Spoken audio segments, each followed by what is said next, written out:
তার শেষ নিঃশ্বাস ত্যাগ করে। রাজা চিৎকার করে উঠে আর্তনাদে, আর ঠিক ওই সময় মান গুণরক জেগে ওঠে।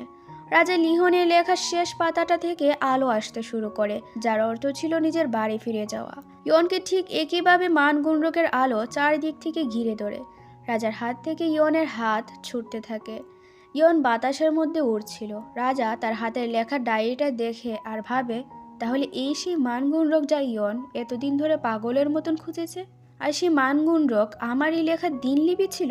কিন্তু এখন কেন আমি এসব জানতে পারলাম? কেন কেন আমি এটা আগে জানতে পারলাম না? ইয়নকে তখন সে বারবার বলছিল সেজন এখান থেকে চলে না যায়। রাজা লিহন আফসোস ভরা মন নিয়ে বারবার ইয়নকে বলছিল সেজন এখান থেকে হারিয়ে না যায়।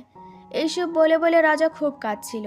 আর ঠিক তখন রাজার এই হাতের মাধ্যমে এই শেষ পাতার একটা অংশ ছিঁড়ে যায়, যা ভবিষ্যতে ইয়নও ছেড়াই পেয়েছিল। তো ফাইনালি ইয়ন মান গুণরকের মাধ্যমে টাইম ট্রাভেল করে চলে যায়, আর সেই সাথে মান গুণরকও গায়েব হয়ে যায়।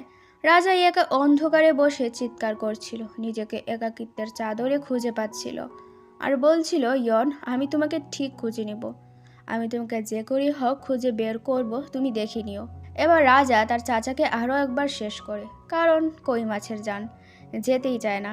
সব কাজ শেষে রাজা লিহনও ক্লান্ত হয়ে মাটিতে লুটিয়ে পড়ে, আর তখন তার উপর উড়ে এসে পড়ে মানগুণরকের শেষ ছেঁড়া পাতাটা। আর তার কানে ভেসে আসছিল ইয়নের বলে একটা কথা, যে মহারাজা, আমাকে খুঁজে বের করার ওয়াদাটা ভুলে যাবেন না কিন্তু। এইবার আমি আপনার জন্য অপেক্ষায় থাকব, আপনি আসবেন তো? দৃশ্য পরিবর্তন হয় আর আমরা 2025 সালের হসপিটাল দেখতে পাই, যেখানে ইয়নের আত্মা বডিতে